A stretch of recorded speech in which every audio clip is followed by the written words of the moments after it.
जय हिंद मित्रों, हिंदी पाठशाला के ऑडियो प्रोग्राम में आप सभी मित्रों का हार्दिक स्वागत है। आज हम देखेंगे कि मियावाकी पद्धति क्या है। आप लोगों को पता होगा, अभी हाल ही में हमारे उत्तर प्रदेश सरकार द्वारा पर्यावरण प्रदूषण से बचाने के लिए उन्होंने कई करोड़ पौधरोपण का कार्यक्रम शुरू किया है। तो आइए देखते हैं कि पौधरोपण की मियावाकी पद्धति क्या है और यह चर्चा में क्यों है, और इस पद्धति के द्वारा पेड़ कैसे लगाए जाते हैं। तो आपको बता दें यह चर्चा में क्यों है। हाल ही में प्रयागराज नगर निगम द्वारा पहली बार जापान की मियावाकी पद्धति से पौधरोपण का कार्य किए जाने की घोषणा की गई। क्या है मियावाकी पद्धति, इसके बारे में जानेंगे। इस पद्धति का नाम मियावाकी पद्धति ही क्यों पड़ा। तो आपको बता दें कि जापानी पर्यावरण विशेषज्ञ अकीरा मियावाकी ने वृक्षारोपण की इस तकनीक की खोज की थी। इस पद्धति में पौधों को एक दूसरे से बहुत कम दूरी पर लगाया जाता है, जिससे पौधे केवल ऊपर से सूर्य का प्रकाश प्राप्त करते रहते हैं और बगल की तुलना में ऊपर की ओर वृद्धि करते हैं। इस पद्धति द्वारा सीमित संसाधनों में तीव्रता से वृक्षारोपण द्वारा हरियाली सुनिश्चितता की जा सकती है।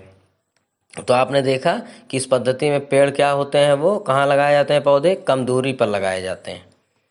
और इस मियावाकी सिद्धांत के महत्वपूर्ण मुख्य बिंदु हैं वो क्या क्या हैं। तो आपको बता दें कि पौधों के बीच कोई निश्चित दूरी नहीं हो एवं नवीनीकरण से पहले जमीन का उपजाऊ बनाने के प्रयास करने चाहिए। बंजर जमीन में सघन रोपण किया जाना चाहिए। 1 हेक्टेयर में 10,000 पौधे लगाए जा सकते हैं। स्थानीय प्रजातियों के बीज को रोपकर वनों और घना बनाया जा सकता है। पौधों को रोपण के बाद कम से कम अगला बरसाती मौसम आने तक उनकी सिंचाई की जानी चाहिए।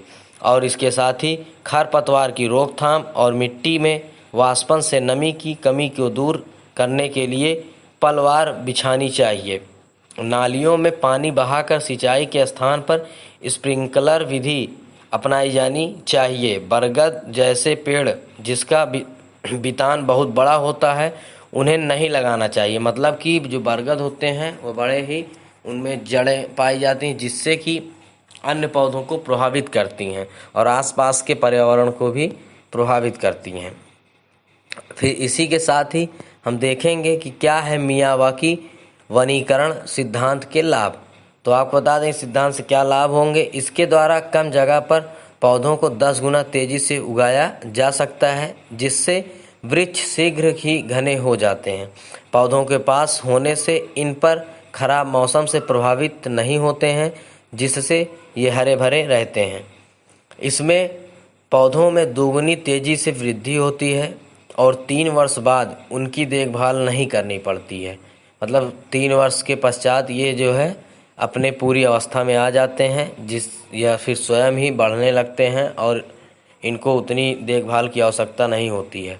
कम क्षेत्र में घने वृक्ष ऑक्सीजन बैंक का काम करते हैं एवं इसका प्रयोग आवासीय परिसर में भी हो सकता है। मियावाकी वनीकरण सिद्धांत की आलोचना। इसलिए आपको पता है कि कोई भी सिद्धांत होगा या कोई भी पद्धति होगी तो उसकी आलोचना जरूर होती है, इसलिए कि कोई भी सिद्धांत पूर्ण रूप से परिपूर्ण नहीं होता है। तो आइए देखते हैं कि किन किन स्तरों पर इनकी आलोचना की गई है। तो आपको बता दें कि पर्यावरणविद येलप्पा रेड्डी ने इस पद्धति की प्रभावशीलता पर सवाल उठाया है। उनके अनुसार पौधों को प्रकाश संश्लेषण के लिए मजबूर करना एक अच्छा विचार नहीं है। साथ ही वन सिर्फ पेड़ों से नहीं होते, बल्कि वन एक जटिल पारिस्थितिकी तंत्र होता है। यदि वनों को ठीक प्रकार से प्रतिबंधित नहीं किया जाता है तो वनीकरण में जैव विविधता की कमी हो सकती है।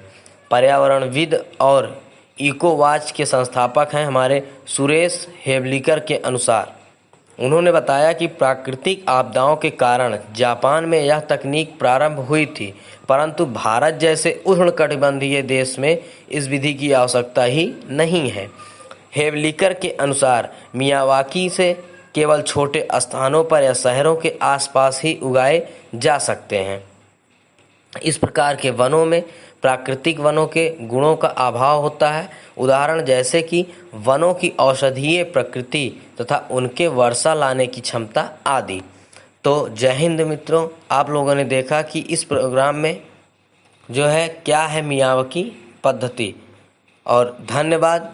अगर आपको हमारा यह वीडियो अच्छा लगे तो आप लोग हमारे चैनल को सब्सक्राइब करें एवं बेल आइकन दबाना ना भूलें, जिससे कि आने वाली हमारी सभी वीडियो आप तक आसानी से पहुंच सकें। धन्यवाद।